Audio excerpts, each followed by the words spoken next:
मेरठ के सबसे प्रमुख व्यावसायिक केंद्र सेंट्रल मार्केट शास्त्री नगर में सेटबैक और अवैध निर्माण के खिलाफ चल रही प्रशासन की कार्रवाई ने सैकड़ों परिवारों की नींद उड़ा दी है।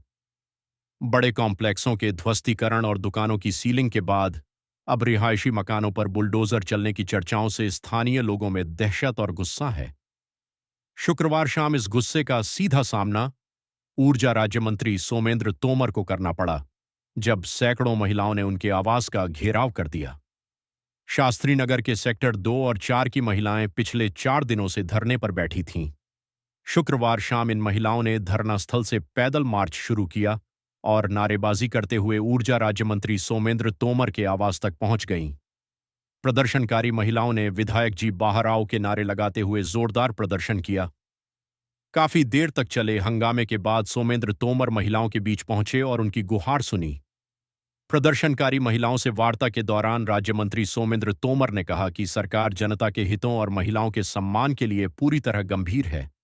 मंत्री ने बताया कि उन्होंने पूरे प्रकरण से मुख्यमंत्री को अवगत करा दिया है और सरकार मकानों को बचाने का रास्ता निकालने में जुटी है। जब महिलाओं ने उनके धरना स्थल पर न पहुंचने पर सवाल किया, तो मंत्री ने स्पष्ट किया कि वे केवल फोटो खिंचवाने के शौकीन नहीं हैं, बल्कि जब भी आएंगे, समस्या का ठोस समाधान लेकर ही आएंगे।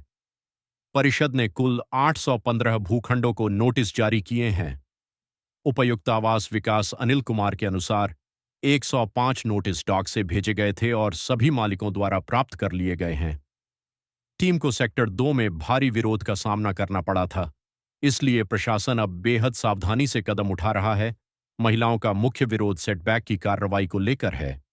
उनका तर्क है कि सुप्रीम कोर्ट के आदेश का पालन करते हुए उन्होंने आवासीय मकानों में चल रही व्यावसायिक गतिविधियां बंद कर दी हैं, लेकिन अब सेटबैक छोड़ने का नियम उनके लिए मुसीबत बन गया है। महिलाओं का कहना है कि ज्यादातर मकान 40 मीटर से भी कम जगह में बने हैं। अगर वे फ्रंट और रियर सेटबैक छोड़ते हैं तो उनके पास रहने के लिए जगह ही नहीं बचेगी। बीती शाम भी महिलाओं ने एकजुट होकर आवास विकास कार्यालय पर हल्ला बोला था।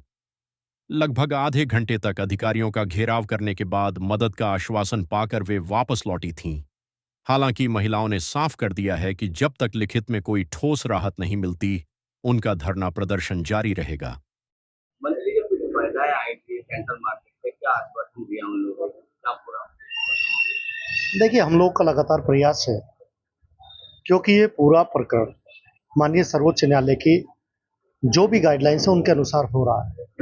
माननीय सर्वोच्च न्यायालय का सम्मान करते हुए सरकार का पूरा प्रयास है कि भी जो भी हमारे सम्मानित नागरिक हो उनका अहित ना हो, उस दिशा में प्रयास कर रही है सरकार। लगातार हम लोग प्रयास कर रहे हैं। आसपास में सब कुशल वापस भेज दिया।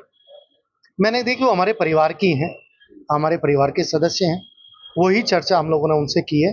सरकार का प्रयास माननीय सर्वोच्च न्यायालय के सामने हम लोगों ने इनकी तरफ से भी अपील दायर की गई है, उस पर लगातार काम चल रहा है। बहुत सारी उम्मीदों से आई, जो महिलाएं थी आपसे बहुत उम्मीद है, तो आप क्या कहना चाहेंगे? मतलब देखिए, ये सरकार माननीय योगी जी की सरकार है, जन जन की सरकार है। हम लोग आज तक के इतिहास में इतने मकान नहीं बने होंगे जितने मुख्यमंत्री आवास, प्रधानमंत्री आवास, सब सुविधाएं दी जा रही हैं। हमारा प्रयास यही है, माननीय सर्वोच्च न्यायालय का सम्मान करते हुए जो बेहतर हो सकता है वो हम कर रहे हैं। महिलाओं ने सेटबैक नहीं देने की बात कही है, तो मैंने कहा नियम अनुसार माननीय सर्वोच्च न्यायालय का सम्मान रखते हुए जो बेहतर है वो हम लोग कर रहे हैं। और आवास विकास के कुछ अधिकारियों के खिलाफ कुछ मैंने कहा जो भी बेहतर हो सकता है।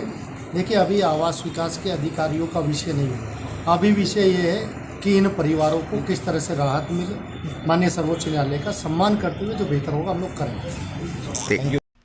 रॉयल बुलेटिन पर आप देख रहे हैं हर खबर सबसे पहले, सबसे सटीक।